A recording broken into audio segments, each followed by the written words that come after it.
What's going on, everybody? Hope you're having an awesome day. It's nice out. We're not in the garage, thank goodness. We're actually in the woods, and it's time to set up and get my detailed thoughts on the Durston X-Mid one-person tent.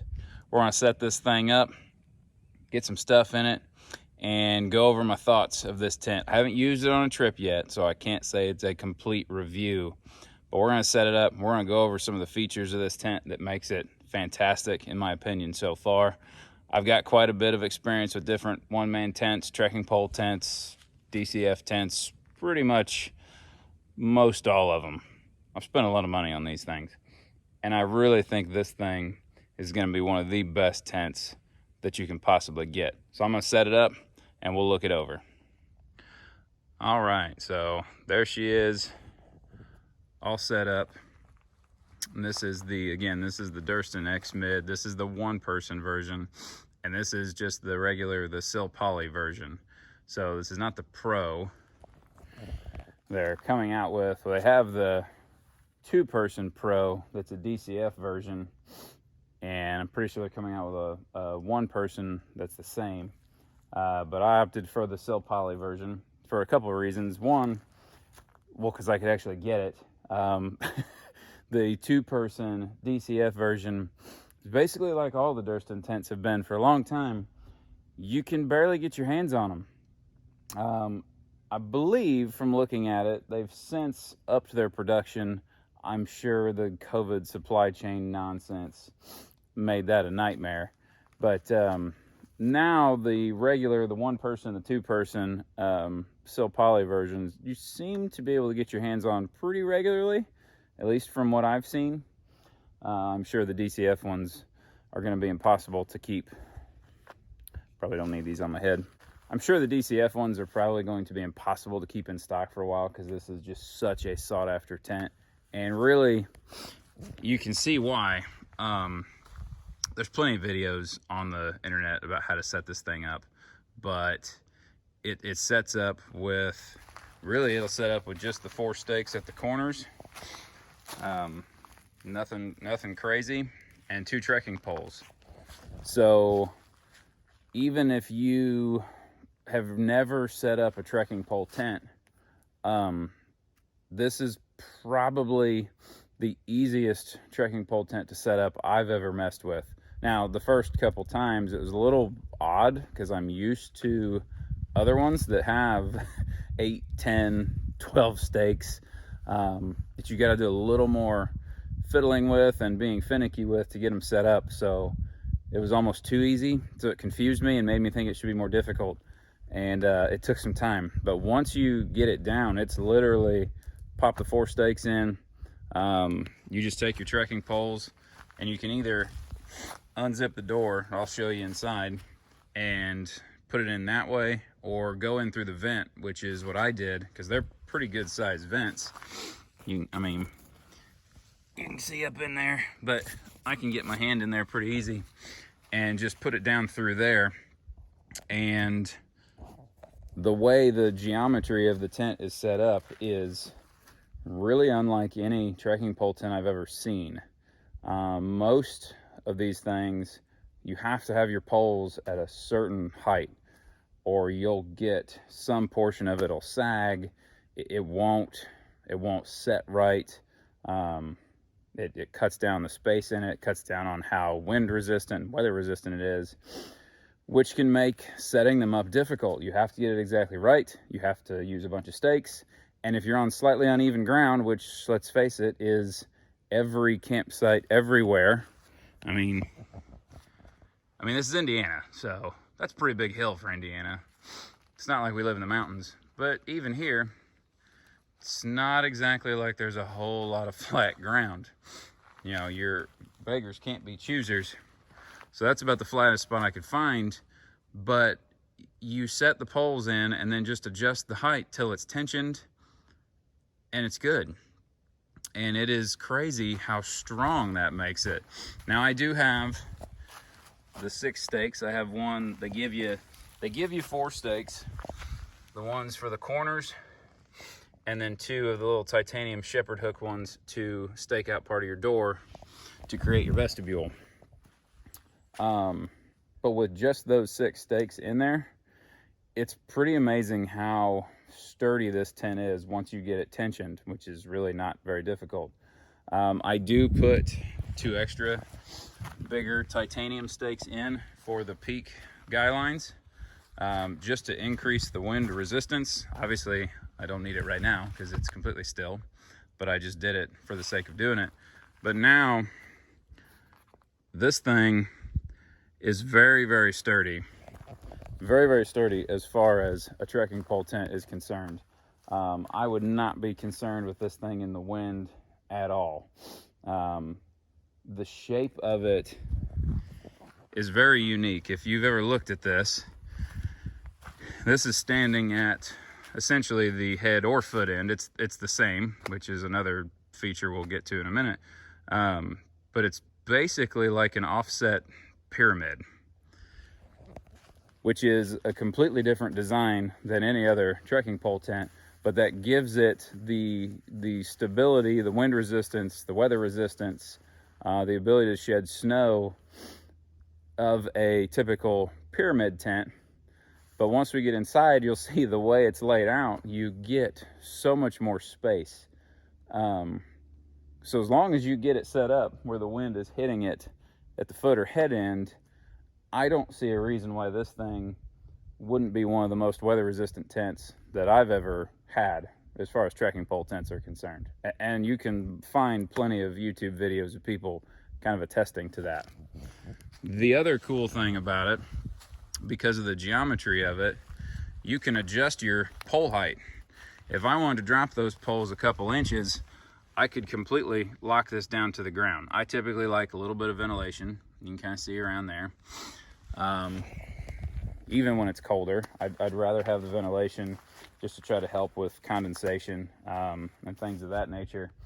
But if I needed to, I could just drop those poles down an inch and cinch the guy lines down, and it will stay exactly the way it is. That's not something you can do with most any other trekking pole tent.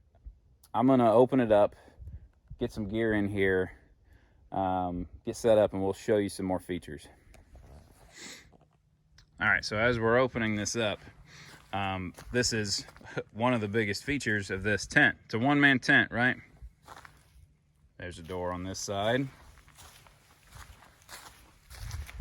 And there's a door on this side, which makes this tent incredibly roomy for a one-person tent because I now have 2 vestibules. I don't really know of any other one-person tents that have 2 doors. I'm sure they may be out there, but of this size, I'm not really sure of any. So that gives you the ability, I can put all my gear on one side and it's completely out of my way. And then the other side I can use for getting in and out, cooking in the vestibule, whatever the case may be. I'm not climbing over stuff. It makes it feel much bigger than a regular one-person tent. Another feature that I think is fantastic, these are actual waterproof zippers. So, which does make it a little bit harder to do one-handed. I can't really do it one-handed, but that's okay, because they're actual waterproof zippers. If I have the choice on my tent to have waterproof zippers, they're a little bit more difficult to open with one hand versus the regular lightweight zippers that would then have the kind of rain guard flap over them that always gets caught and is a pain in the butt. This is the way I would do it. So very well thought out. You can just see some of the stitching, the reinforcement everywhere, all of your main kind of stress points, all of your corners, all of your seams. Everything is super solid on this. You go up to the top, it's reinforced. You do insert it with the tip of your pole up. There's a grommet in here, but you can see how reinforced that is. And it's like that on both points. Those do make me a little nervous, but just from looking at it, I don't see anywhere where there's any issues. I've seen people I don't know if it's something they sell or if they're modifications they've done to be able to put like a cup up there to put the butt of your trekking pole in it. It might be safer, but I'm going to trust that Durston knows what he's doing. And as long as I get the tip of the pole in the grommet it's supposed to be in, we should be fine. Another random thing, it's factory seam sealed, which irritates me with a lot of trekking pole tents, a lot of the Sil Nylon ones. They don't come seam sealed, or you can pay the manufacturer extra to do it. Just do it. Why even give me that option? I'd just rather pay $20 more and just do it. This is done. I don't have to worry about it. Very roomy vestibules. And then this is what kind of sets this tent apart. So if I'm looking at it straight on, it looks like it's a square. When you open it, it's kind of hard to see from this angle, but your bug net area is actually diagonal. So your poles are offset, which is what gives it that pyramid style. But because the insert is diagonal, you maximize the space. Like, you can see through that. Like, look at the size of that vestibule. And I got another one over here. And then even with the door open, you've got all this space. I mean, my pack will easily fit in there. You get so much usable space for a one-person tent. Even when I'm inside of it, the bug netting area and the floor of it may not be huge. It's big enough for my large sleeping pads. My other video on the channel that compares this to my Gossamer Gear the 1 and the REI Quarter Dome SL1, you see the large pad fits in here perfectly fine, and I fit in here fine. But it feels so much bigger because of all the outside storage space, and it's all weather protected. So it's just a really cool design. You got the little kind of shock cord loop that goes over goes over the handle of your trekking pole. So that kind of helps pull out at both kind of diagonals the floor of the tent to give you a little more space. There's spots up in here where the bug netting is attached to the fly, and there is another guy out point where I could pull that out and give myself a little more room, but I don't really feel like it's an issue in there. The door tiebacks, this is the greatest thing ever, and I pointed this out in the other video. These are magnets. They're not annoying little toggles. See, it's a magnet. Of course, it's hard to roll back up with one hand, but it's a magnet. That is the greatest feature I've ever seen on one of these. Tarp tents, DCF tents have those, and I don't know of any others that do. But that is an awesome feature.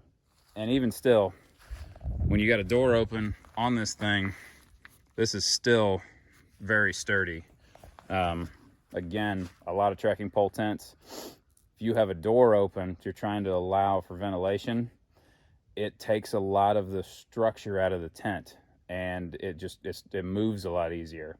So yeah, I mean, if it was really windy and starting to rain, I would probably close the door.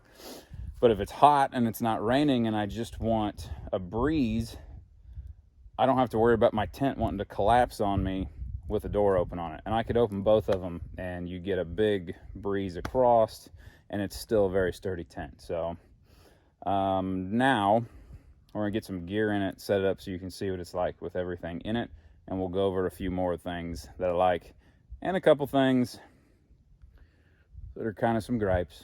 It is what it is. I'm nothing else, I'm honest. As you can see, plenty of space inside there to store, food bags, stove, water, whatever you want to keep there. And that's with the door open still. And then the other side, you can kind of see through. My pack is in there, just leaned up against the pole. Plenty of space, no issues with rain getting on anything. And I still have room over there for my shoes. Plenty of room over here to get in and out. And I kind of showed this before, but you can see still at the head end, there's some space up there.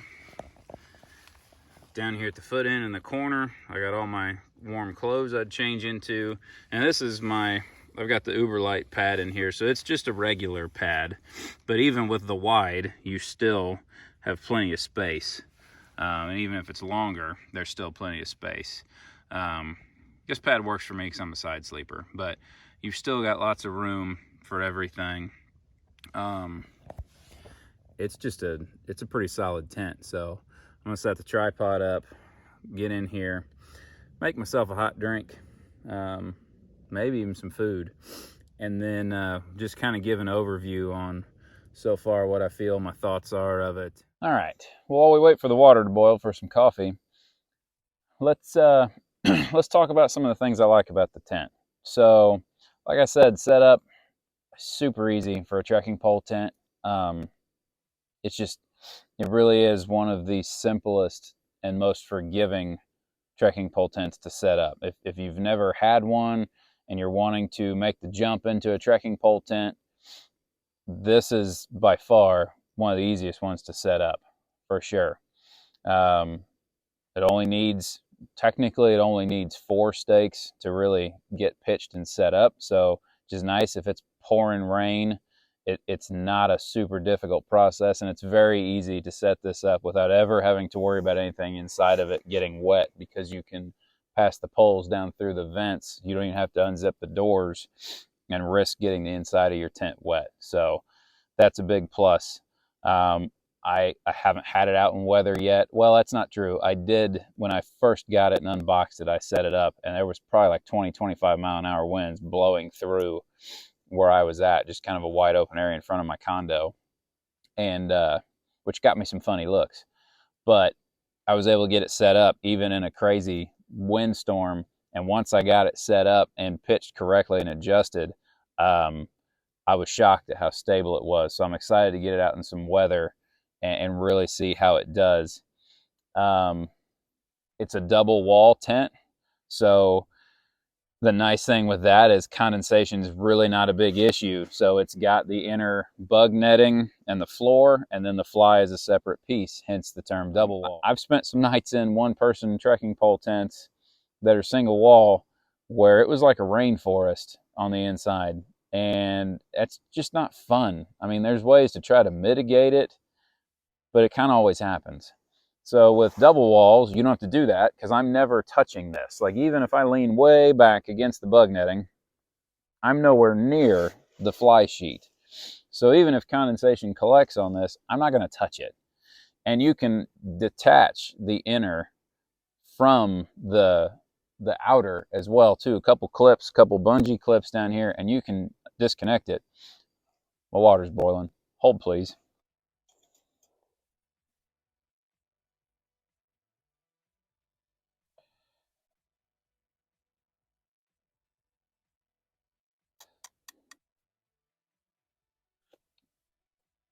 Let's get back to what we're actually talking about.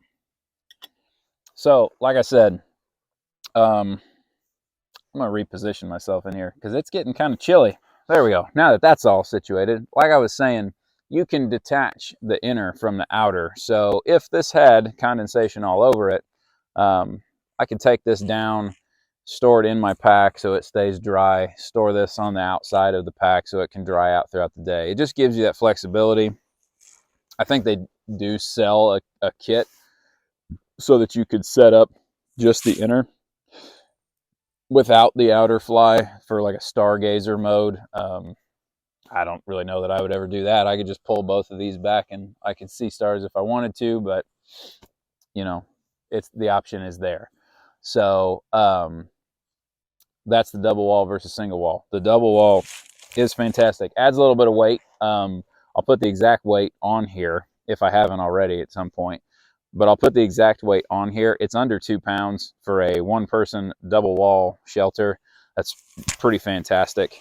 And then let's talk about the material. So the Durston tent is sill poly, which is fairly unique. I don't really know of too many other ones that have that option. Supposedly, it's not as durable as sill nylon. Now, I can tell you from looking at this, touching and feeling the fabrics, the stitching and everything, I don't see anything that makes me think this isn't going to be a very durable tent. But I guess time will tell with that. The other thing, and probably the best part about it, is Sil Poly doesn't absorb moisture. So it's very much like DCF. It's not as waterproof, but it's completely waterproof. This won't absorb water and stretch and sag. So once you set it and tension it, that's it. And that is my biggest gripe with that Gossamer Gear the One tent, is the annoyance of it sagging and stretching and everything else. That was always the reason I would try DCF tents, is I hated that part. I hated the stretching and the sagging. This material doesn't do it. So if that's the case, that's the biggest selling feature to me on this tent, is I can pitch it, I can get it set up, it's weather resistant, I don't have to worry about it sagging in on me. Condensation is now no longer really an issue for me. I'm super excited about that. And then just the overall livable space. This is a one-man tent, and I have so much room because of these vestibules and everything else. It doesn't feel like a one-person tent. This feels bigger overall than my Gossamer Gear the One tent, and I know inside it's not, but it feels that way. Now, I do have a couple gripes. I'm sorry. There are a couple things about this tent that kind of bother me. One is just in general with tent manufacturers. If you're going to sell me a tent, now that being said, the Durston tent's not completely this way. I cannot stand it, and it's always the high dollar tents. You buy the tent, you spend $600-700, whatever you spend, and then it doesn't come with stakes. Like, what? You can't tell me you can't just throw 8 generic little V stakes, aluminum V stakes in there, and you'd be losing money. Like, I can't imagine that's a thing. I feel like they try to market it saying, well, that way you can choose the stakes you want to use. Okay, that seems like a very aggressive marketing loophole to try to get out of giving me stakes. If that was really the case, then just give me options. It comes with these stakes, but if you want to upgrade to these stakes, it's this cost. I don't know. Maybe that's just a gripe. So at least the Durston tent does come with some nice stakes. However, it only comes with 6, which technically is all you need to set it up. I understand that. But then you have the peak guidelines, which if you're going to have this thing out in some wind, you probably want set up, but then it doesn't come with the stakes. Can we not just throw 2 more in there? Can we not? I mean, charge me $10 more and throw 8 stakes in there. At this point, I'm really nitpicking. Understand, I'm really nitpicking. Quite honestly, the only other negative I have for this tent, what the heck is going on with this tie back for the bug netting? Like, you have the magnet tie back for the outer fly, which is the greatest thing ever. This is the easiest thing to undo. Even if it's cold and I have gloves on, I can do that. It's not a toggle I have to fiddle with. Most of the time, the toggle ones, especially if it's cold, I have to take my gloves off to do it, or if my hands are cold already, it's a pain to get to. If it's raining, it's annoying to undo that thing. With a magnet, I could just throw it right up there and we're good. So that's awesome. But for this, there's just 2 pieces of shock cord. I don't know if the camera's picking it up. You're just gonna maybe have to take my word for it. It's just 2 pieces of shock cord. There's no toggle. Like, why can't this be a loop and a toggle if that's what you're gonna do? Or another magnet. It's just 2 pieces of shock cord that I have to tie. So we're kind of right back into, like, it's very easy for me to get the outside part done. And to be fair, the shock cord grabs itself. Like, I don't have to do an elaborate knot. I just do a little loop knot and it's good. I thought it was, when I saw it, I thought, did they forget the toggles on this? Like, was this wrong? But I've seen other people's and it's the same thing. So I don't really know what was going on there. I'm sure there's a reason, because everything else about this tent is very well thought out. Like, there's even little buckles down here so I can zip the rainfly closed and then buckle it together just to keep the stress off of the zippers, which is awesome. because I would have to imagine, you know, watertight zippers are definitely not cheap. And if that ever started to go because of all the tension and it started to come loose, that would suck. So it has the buckle for that too. So I'm sure there's a reason we just did this, but it just seemed unfinished to me. It was just kind of weird. Again, that's some really big nitpicking. Other than that, guys, I mean, I'm being as honest as I can. There's nothing else about this tent that even remotely stands out to me as like a problem.